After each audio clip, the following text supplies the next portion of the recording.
തൗഹീദി പ്രസ്ഥാനത്തിന് വേണ്ടി ഇത്രയും അമൂല്യമായ സംഭാവനകൾ അർപ്പിച്ച ഒരു മനുഷ്യൻ, ഒരു സാധുവായ മനുഷ്യൻ, യാതൊരുവിധ ഭൗതിക താല്പര്യങ്ങളും ഇല്ലാതെ ദീനീ സേവനം നടത്തിയ ഒരു മനുഷ്യൻ എന്താണ് തൗഹീദ് എന്ന് പഠിപ്പിക്കാൻ വേണ്ടി ഒരു ലേഖനം എഴുതി.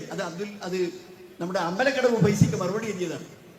ആ ലേഖനം എടുത്തിട്ടാണ് ഈ അക്കാലത്തും ഇക്കാലത്തും എക്കാലത്തും നമ്മളെ നമ്മൾ എസ് എ ജമീൽ പറഞ്ഞ മാതിരി അക്കാലത്തും ഇക്കാലത്തും എക്കാലത്തും ഒരു വലിയ ആദർശ വ്യതിയാനമായി, ഒരു വലിയ തെറ്റായി വ്യാഖ്യാനിക്കപ്പെടുന്ന ഒരു ലേഖനമാണ്. അതിൽ ഒരു ചുക്കുമില്ല, ഇതിലൊരു ചുക്കുമില്ല.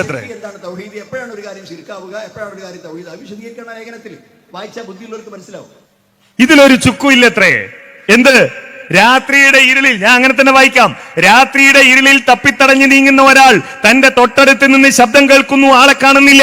തന്റെ മുമ്പിലുള്ള ഈ ശബ്ദത്തിന്റെ ഉടമ ജിന്നായിരിക്കാമെന്ന വിശ്വാസത്തിൽ എന്നെ ഒന്ന് സഹായിക്കാമോ, ഒരു വെളിച്ചം തരാമോ എന്നാവശ്യപ്പെട്ടാൽ അത് ഔഭൗതികമോ കാര്യകാരണ ബന്ധത്തിനപ്പുറമുള്ളതോ അല്ല, സൃഷ്ടികളുടെ കഴിവിൽപ്പെടാത്തത് തേടുകയുമല്ല, ആ സഹായാർത്ഥന ശിർക്കുമല്ല. ഇതിലൊരു ചുക്കുമില്ല എന്നാണ് ആര് പറയുന്നത്? പി എൻ അബ്ദുൽ ലത്തീഫ് മൗലവി പറയുന്നത്. പിന്നെ എന്തിനാ ഹുസൈൻ സലീം അവിടെ പോയി കാവൽ കെട്ടി കിടന്നത്? ജബ്ബാർ മൗലവിയുടെ വീട്ടിൽ തുറക്കലപ്പള്ളിയിൽ, തുറക്കലപ്പള്ളി ജബ്ബാർ മൗലവിന്റെ വീട്, ഇങ്ങനെ അങ്ങോട്ടും ഇങ്ങോട്ടും നടന്നു. എരഞ്ഞിൽ കാദറാജിയെ കൂട്ടി അബ്ദുറഹ്മാൻ സലഫിയെ വിളിപ്പിച്ചു. എന്തിന്? ഒരു ചുക്കുമില്ലാത്ത ഈ സാധനം പറയാനാ? ഇതിൽ ചുക്കുള്ളത് കൊണ്ടല്ലേ, ഇതിൽ ചുക്കുള്ളത് കൊണ്ടാണല്ലോ നമ്മൾ കൂടിയിരുന്ന ചർച്ചയിൽ ജിന്നിനോടുള്ള സഹായാർത്ഥന തൗഹീദിന് വിരുദ്ധവും ശിർക്കുമാണ് എന്നീ പി എൻ അബ്ദുൽ ലത്തീഫ് മൗലവി വാചകം പറഞ്ഞ് എന്റെ കൈയക്ഷരത്തിൽ എഴുതി വെച്ചത്. 2011 ജൂൺ 21 10 പണ്ഡിതന്മാർ ആരൊക്കെയാണ്?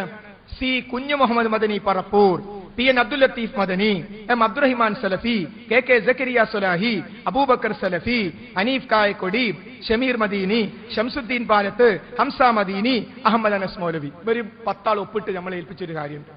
ഇത് 5/10/2011 എടവണ്ണയിൽ ചേർന്ന സംയുക്ത കൗൺസിലിൽ വെച്ച് ഈ തീരുമാനത്തെ പറ്റി അബ്ദുറഹിമാൻ സലഫി പറഞ്ഞു, ജംഇയ്യത്തിന്റെ തീരുമാനത്തിന് ഒരു ഹർഫ് പോലും ഇതിനെതിരില്ല.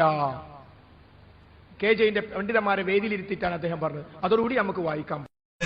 പ്രദേശത്തോ സ്വജനപ്രദേശത്തോ ജിന്നിനോട് സഹായം തേടാൻ പാടില്ല, അത് ശിർക്കാണ്, ശിർക്കാണ്, ശിർക്കാണ്. ഈ കാര്യത്തിൽ തർക്കമില്ല. കേരള ഇഖ്വാനുൽ മുജാഹിദീൻ അതിന്റെ പണ്ഡിത സംഘടന കൃത്യമായി കൂടുകയും എന്നിട്ട് അത് ശിർക്കാകുന്നു എന്ന് പറയുകയും ആ കാര്യം സമൂഹത്തെ അറിയിക്കുകയും ഇബ്നു ബാസിന്റെ ഫത്വയടക്കം ജനങ്ങളെ അറിയിച്ചു കൊടുക്കുകയും ചെയ്തു. ഒരു ചുക്കുമില്ലാത്ത വിഷയം ചർച്ചയ്ക്ക് വരുമ്പോ എന്നാ പിന്നെ അന്നതെന്തേ പറയാതിരുന്നത്? പി എൻ പറഞ്ഞോ? ആ ജബ്ബാർ മൗലവിയുടെ ലേഖനത്തിൽ ഒരു ചുക്കുമില്ല, ഒരു കുഴപ്പമില്ല, അതിന് ഒരു പ്രശ്നമില്ല എന്ന ഈ വാചകം അന്ന് പറയാൻ പി എന്നിന് ധൈര്യം ഉണ്ടായോ? ഇല്ല. പക്ഷെ ഇപ്പൊ ആളൊക്കെ കൂടി നേതാവൊക്കെ ആയപ്പോ പി എന്നിന് തോന്നി അതിലൊരു ചുക്കുമില്ല. ആർക്കാ മനസ്സിലാകാത്ത? ഈ നാട്ടിലെ സുന്നികൾ വരെ പറഞ്ഞില്ലേ അല്ലേ? ഈ നാട്ടിലെ സുന്നി മുസ്ലിയാക്കന്മാര് ഈ ആളുകളെ ഇരുത്തി ചോദിച്ചില്ലേ? കേട്ടു നോക്കൂ നിങ്ങൾ. പുഴയിൽ വീണ മൗലവി വിളിച്ചു പറയുകയാണ്, വാദപ്രതിവാദത്തിന് മുജാഹിദുകളുടെ പ്രതിനിധികളായിരിക്കുന്ന ആളുകളോടാണ്. ഷമീർ മദീനിയുണ്ട്, സൽമാൻ അൽ ഫാരിസിയുണ്ട്, അതേപോലെ തന്നെ ഇന്നലെ ഇവിടെ എറണാകുളത്ത് ചോദ്യം ചോദിക്കാൻ വന്ന ആ ചെറുപ്പക്കാരനുണ്ട്, എറണാകുളത്തെ ത്വാഹ സാഹിബുണ്ട്. അവരോടാ ചോദിക്കുന്നത്. എന്താ ചോദ്യം? ഒരു ജിന്നിനെ വിളിച്ച് രക്ഷിക്കണെന്ന് പറഞ്ഞാൽ ശിർക്കാന്ന് പറയാൻ ധൈര്യമുള്ള കുട്ടികളുണ്ടോ? വെല്ലുവിളിക്കുന്നു. എന്തിനാണ് നിങ്ങളെ പറ്റിയത്? ഞങ്ങളെ ചോദ്യ പൊടയിൽ വീണ മൗലവി ഹയ്യും ഖാദിറും ഹാദിറുമായ ഇഫ്രീത്തിനെ വിളിച്ച ശിർക്കാണല്ലേ ഇത് പറയാണ്ട്? ഈ ചോദ്യത്തിന് മുസ്ലിയാരെ അത് ശിർക്കാണ് എന്ന് എഴുന്നേറ്റ് നിന്ന് പറയാൻ ധൈര്യമുള്ള ഒരാളും അവിടെ ഉണ്ടായില്ല എന്നതിനേക്കാൾ വേറെ എന്താ മുജാഹിദ് പ്രസ്ഥാനത്തിൽ ഉണ്ടാകേണ്ടത്? എന്താ അത് ഉണ്ടാകാൻ കാരണം? ഈ ലേഖനാണ് അതിന് കാരണം. ഭൗതികമായ പ്രയാസങ്ങൾ. ആ പ്രയാസല്ലേ രാത്രിയുടെ ഇരുളിൽ അകപ്പെടൽ? ആ പ്രയാസല്ലേ പുഴയിൽ വീണ് ഒഴുകിപ്പോകൽ? അങ്ങനെയുള്ള സന്ദർഭങ്ങളിൽ ഇസ്തിഗാസ നടത്തിയാൽ നിങ്ങളുടെ ദുആ അവർ കേൾക്കൂല. ഇത് ജിന്നിന് ബാധകമാണ്.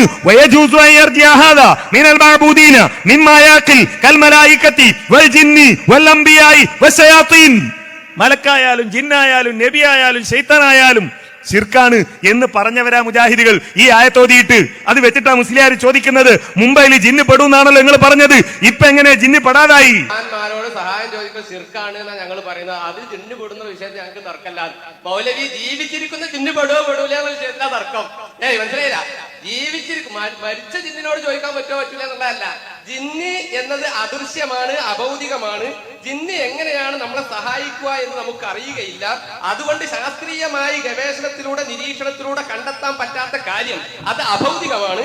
ആ നിലയ്ക്ക് ആരോടെങ്കിലും സഹായം ചോദിച്ചാൽ അതിനാണ് ഇസ്തിഹാസ പറയുന്നത്, അതാണ് ശിർക്ക്. അതുകൊണ്ട് തന്നെ അഭൗതികമായ നിലക്ക് ഗുണം ചോദിച്ചാൽ അത് തൗഹീദിന് വിരുദ്ധമാണ് എന്നാണ് ഇതുവരെ ഞങ്ങൾ പഠിപ്പിച്ചത്. നിങ്ങളെ തൗഹീദ് നിങ്ങൾക്ക് ഞങ്ങൾ പഠിപ്പിച്ചതിന്റെ അവസ്ഥ എന്ന് പറഞ്ഞാൽ ഈ ചരിത്രത്തിലെ ഏറ്റവും വലിയ തമാശയാണ്. മനസ്സിലാ? നോക്കൂ നിങ്ങൾ, എന്തൊരു ഗതികേടാണ് ഇത് എന്ന്. എന്താ ഈ ഗതികേടിന് കാരണം? അബ്ദുൽ ജബ്ബാർ മൗലവിയുടെ ലേഖനമാണ്. അതിനെ ന്യായീകരിച്ചതാണ്, അതിന്റെ പിന്നാലെ പോയതാണ്. അഭൗതികമായ നിലക്ക് അബ്ദുൽ ഹക്ക് സുല്ലമിന്റെ പുസ്തകം നമ്മൾ എടുത്തിട്ടുണ്ട്. മരിച്ചുപോയവരോട് തേടുന്നത് മാത്രല്ല ശിർക്ക്, മറിച്ച് അഭൗതികമായ നിലക്ക് സഹായം ചോദിച്ചാൽ ജീവിച്ചിരിക്കുന്നവരോടാണെങ്കിലും ശിർക്കാണ്, ജിന്നിനോട് ചോദിച്ചാലും ശിർക്ക, അത് മലക്കിനോട് ചോദിച്ചാലും ശിർക്ക. ഇങ്ങനെയായിരുന്നു ഇതുവരെ നിങ്ങൾ പറഞ്ഞത്. കാരണം ജിന്ന് അദൃശ്യമാണ്, ജിന്ന് അഭൗതികമാണ്. അതുകൊണ്ട് ജിന്നിനോട് ചോദിച്ചാൽ ശിർക്കാണെന്ന് നിങ്ങൾ ഇതുവരെ പറഞ്ഞിരുന്നു. അതുകൊണ്ടാണ് താമരശ്ശേരി ചുരത്തിന്റെ 6ാമത്തെ വളവെന്ന് പിന്നെ ബസിന്റെ ബ്രേക്ക് പൊട്ടി അള്ളാനെ മാത്രമേ വിളിക്കാൻ പാടുള്ളൂ എന്ന് ഇതുവരെ കുഞ്ഞീത് മദനി പറഞ്ഞത്. പാവം കുഞ്ഞീത് മദനി മരിച്ചു പോയപ്പോ നിങ്ങൾ വാദം മാറ്റി. നിങ്ങൾ പറഞ്ഞു 6ാമത്തെ വളവെന്ന് ബസിന്റെ ബ്രേക്ക് പൊട്ടിയിട്ടുണ്ടെങ്കിൽ അപ്പോ സൃഷ്ടികളുടെ കഴിവിനപ്പുറത്തുള്ളതാണ് ചോദിക്കുന്നത് ശിർക്കാവുള്ളൂ. അപ്പൊ ജിന്നുകളുടെ കഴിവിൽപ്പെട്ടത് ചോദിച്ചാലോ പ്രശ്നമല്ല. എന്നിടത്ത് നിങ്ങൾ എത്തിയത് കൊണ്ടാണ് ഹനീഫ കായക്കൊടി ഇല്ലാത്ത ഒരു സംവാദ വ്യവസ്ഥയോടെ എഴുതേണ്ടി വന്നത്. നിങ്ങളെയും അവരെയും തമ്മിൽ വേർതിരിക്കുന്ന ഘടകം എന്താണ്? അദൃശ്യം എന്നതിനെ എങ്ങനെ വ്യാഖ്യാനിക്കാം എന്നതാണ്. അതുകൊണ്ടാണ് ഞങ്ങൾ പറഞ്ഞത് അതിൽ ജിന്നു പെടും എന്ന് പറഞ്ഞാൽ നിങ്ങളുടെ തൗഹീദ് പൊളിയുമെന്ന്. നിങ്ങൾക്ക് ധൈര്യം എഴുതി മുജാഹിദികൾ തൗഹീദ് ഒന്ന് പഠിക്കട്ടെ. ആണെങ്കിൽ നമുക്ക് അവിടെ ഇരിക്കണ്ട, നമുക്ക് കൂടി ഇവിടെ ഇരുന്നിട്ട് നമുക്ക് കായക്കൊടിയെ നേരിടാം. കേട്ടില്ലേ? ഒരു നിസ്സാര വിഷയമല്ല. എന്റെ പ്രിയപ്പെട്ട രക്ഷിതാക്കളോട് ഞാൻ പറയട്ടെ, ഇതൊരു സംഘടനാപരമായ ഭിന്നതയല്ല. നിങ്ങളുടെ മക്കൾക്ക് ഈ KNM മദ്രസയിൽ പറഞ്ഞയച്ച്, പള്ളിയിൽ ജുമാക്ക് പറഞ്ഞയച്ച്, ക്ലാസുകൾക്ക് പറഞ്ഞയച്ച് നിങ്ങളുടെ മക്കളുടെ മനസ്സിൽ നിങ്ങൾ ഇട്ടുകൊടുത്ത തൗഹീദും ആ തൗഹീദിന്റെ ഊർജവും ആർജവവും ഉണ്ടല്ലോ, അത് കവർന്നെടുക്കാനായി ഇവർ ശ്രമിക്കുന്നത്. അപകടകരമായിരുന്നു ഈ വാദം.